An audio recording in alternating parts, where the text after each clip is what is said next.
Hello दोस्तों, स्वागत है आप सभी का हमारे यूट्यूब चैनल शहनाज ट्यूटोरियल्स में। और आज हम मराठी अक्षर भारती, जो इंग्लिश मीडियम वाले बच्चों का मराठी है, उस सब्जेक्ट में उसके पेपर में प्रश्न क्रमांक 2A में एप्रिसिएशन, पोएम के एप्रिसिएशन पे एक क्वेश्चन पूछा रहता है इस तरीके से: पुढील कवितेसंबंधी त्याखाली दिलेल्या मुद्द्यांच्या आधारे कृती सोडवा। ये 8 मार्क्स का क्वेश्चन पूछा जाता है एग्जाम में, जिसमें पोएम का आपको एप्रिसिएशन लिखना है। ये क्वेश्चंस दिए उसके आधार पे, और आपको पूरे 8 मार्क्स मिल सकते हैं। तो जितने पोएम है वो सबका एप्रिसिएशन अगर आप प्रिपेयर कर सकते हो तो ये 8 मार्क्स आपके पक्के हो जाते हैं। क्वेश्चन कुछ इस तरीके से रहेगा: प्रस्तुत कवितेचे कवी, प्रस्तुत कवितेचा विषय। ये 2 छोटे क्वेश्चन है, 1-1 मार्क के लिए रहेंगे। प्रस्तुत कवितेतील 2 ओळींचा सरळ अर्थ, 2 लाइन्स दी रहेंगी, उसका हमें मीनिंग लिखना है। प्रस्तुत कवितेतून मिळणारा संदेश, प्रस्तुत कविता आवडण्याची व ना आवडण्याची कारणे, आणि प्रस्तुत कवितेतील दिलेल्या शब्दांचा अर्थ लिहिणे। तो ये आपको इस तरीके से ये 6 क्वेश्चन, इसमें से 5 क्वेश्चंस पूछे जाएंगे फॉर 8 मार्क्स। तो आइए आज हम कविता 2 दिवस का एप्रिसिएशन ऑफ पोएम देखेंगे। तो इस तरीके से आपको कविता का नाम दिया रहेगा 2 दिवस, तो उत्तर में फिर से 2 दिवस लिखना है। और फर्स्ट क्वेश्चन दिया है प्रस्तुत कवितेचे कवी, तो प्रस्तुत कवितेचे कवी आएगा नारायण सुर्वे। प्रस्तुत कवितेचा विषय, विषय क्या आएगा? कामगाराच्या आयुष्यातील वास्तव परिस्थितीचे चित्रण। तो कामगार, वर्कर्स जो रहते गरीब, उनके जिंदगी में जो रियलिटी है, वास्तव यानी रियलिटी, रियल जो कंडीशन है उनकी, उसका चित्रण किया है, मतलब उसे एक्सप्लेन करके उनकी मजबूरी को हमारे सामने बताया गया है बाय पोएट नारायण सुर्वे। प्रस्तुत कवितेतील 2 ओळींचा सरळ अर्थ: शेकडो वेळा चंद्र आला, तारे फुलले, रात्र धुंद झाली, भाकरीचा चंद्र शोधण्यातच जिंदगी बर्बाद झाली। तो 2 लाइन्स दिए, अब इसका मीनिंग देखेंगे। तो अनेक वेळा, शेकडो वेळा मतलब अन्य बहुत बार चंद्र उगवला, चांद जो है वो आया, चांदने पडले, सितारे चमक रहे थे, चांदनी रात थी, तारे चमचमले, काही रात्री आनंदमय गेल्या, कुछ रात जो थी वो खुशी में गई, लेकिन बाकीचे सर्व आयुष्य भाकरीचा चंद्र शोधण्यातच, म्हणजेच भूख शमवण्यात व उदरनिर्वाह करण्यात नासून गेले। लेकिन बाकी का जो पूरा जिंदगी है वो भाकरीचा चंद्र, भाकरी यानी रोटी, रोटी भी गोल होती है तो उसे चंद्र की उपमा दी है, तो भाकरीचा चंद्र लिखा है पोएम में।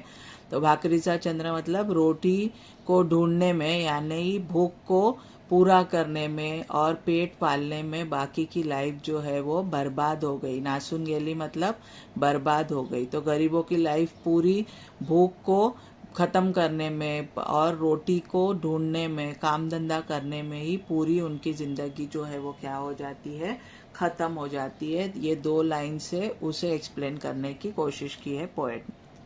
देन फोर्थ क्वेश्चन इज प्रस्तुत कवितेतून मिळणारा संदेश। क्या संदेश मिलता है हमें इस पोएम से? जीवन कितीही प्रतिकूल व खडतर असले तरी स्वकर्तृत्वावर विश्वास ठेवावा।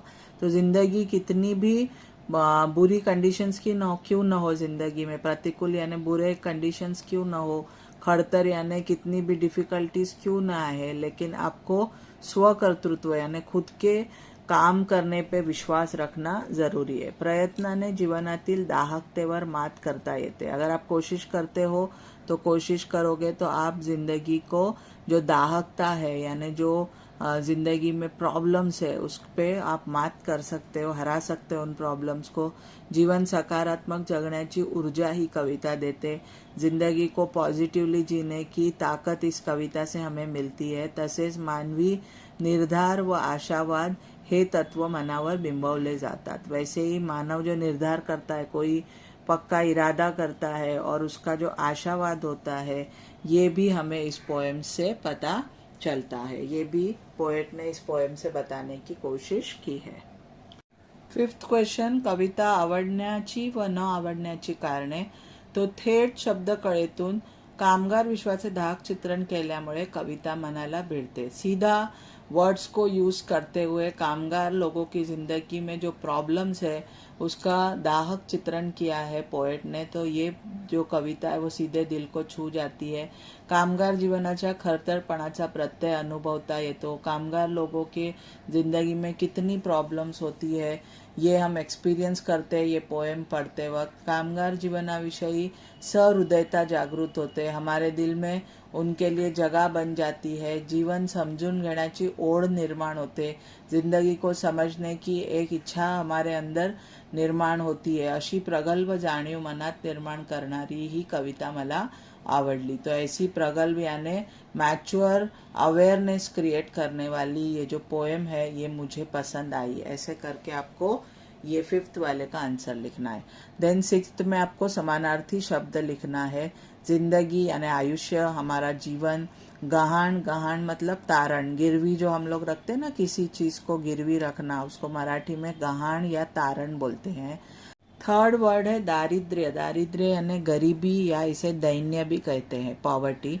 और रात्र को रजनी यानी नाइट, रजनी या निशा भी कहते हैं। कोई भी एक वर्ड आप लिख सकते हो। तो इस तरीके से सारे 6 क्वेश्चंस मैंने आपको इन डिटेल एक्सप्लेन की हूँ। इसमें से कोई भी 5 क्वेश्चंस आपको पूछे जाएंगे। उम्मीद है मेरा वीडियो एक्सप्लेनेशन आपको पसंद आया होगा। तो प्लीज़ इसे ज़्यादा से ज़्यादा लाइक करें, अपने दोस्तों के साथ शेयर करें, और अगर मेरे चैनल पे नए हैं तो इसे सब्सक्राइब करना ना भूलें। Thank you so much for watching.